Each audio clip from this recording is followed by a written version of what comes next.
In shows like True Blood, where you have somebody who is experiencing telepathy, and they actually show it on the show where they have like a voice popping up in her head. I get some type of translation of what they're feeling. Being sensitive to the energy around you, a longing for connection with other people, connection to nature. You feel a longing for connection with other people because you are here to connect with others. Today, we are going to be learning about the different types of healers, their gifts, and how to use them to lead to a more fulfilling life. Intuitive is just one of the many names that I use to describe people with sensitivities. There are many different types of intuitives.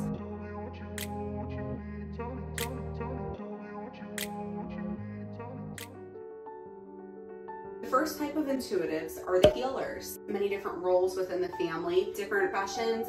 Typically, it is someone who feels called to have a nurturer or caretaker type of role. Maybe you're always whipping up some type of herbal remedy when your kids get sick. Maybe you like to drop off homemade candles or lotions to your family and friends. It can also be within a profession. I heal people through herbalism, energy healing, hypnotism, meditation, yoga, and things like that. In a previous life, I was a hairstylist. When I started taking my Reiki course a few years back, I realized a lot of the similarities between the hands-on and almost hands-on healing of Reiki. The hair that I gave my customers for the last 20 years was also a type of healing.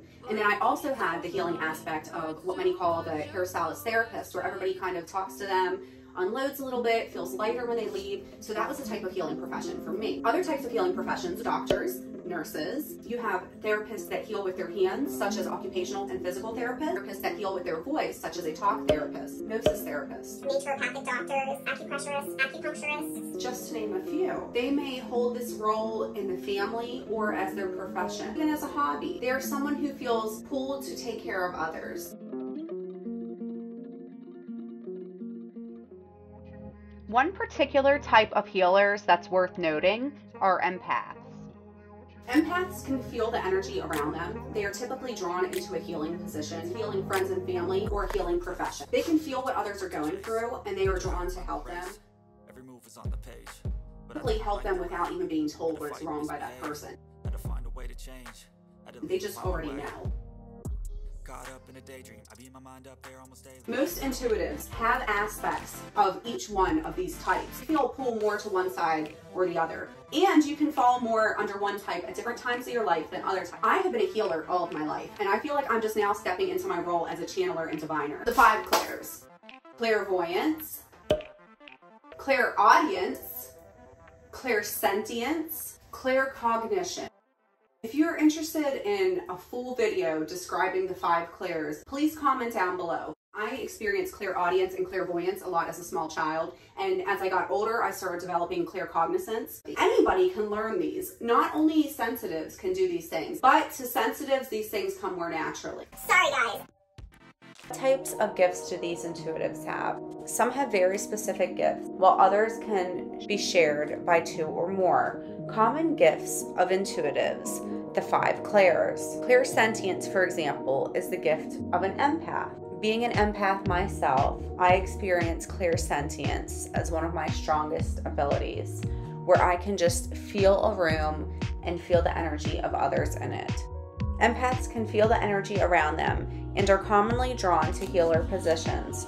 Clairaudience and clairvoyance are very common for channelers. A medium may hear or see images in their mind's eye from the spirit realm to convey messages to those who have experienced a loss. You could be a medium and your intention is just to deliver these messages because you communicate with these spirits so well. It can be deep emotional healing that takes place for the people who are coming to see you. Diviners, also commonly referred to as psychics or readers, may use tools to assist in focusing their intended work.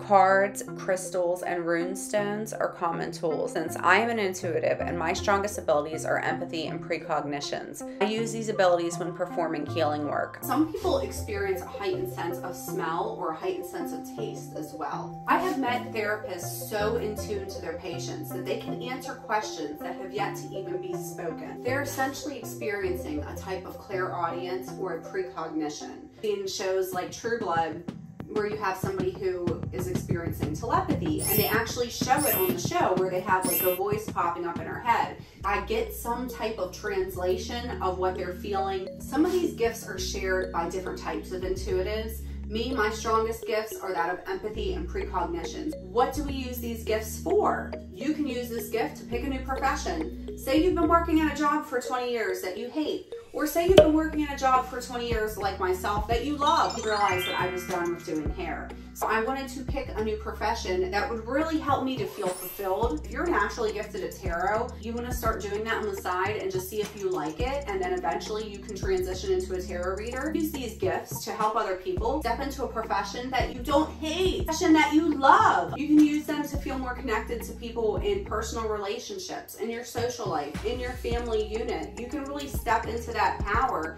and feel fulfilled in those things that you were doing with those that you love.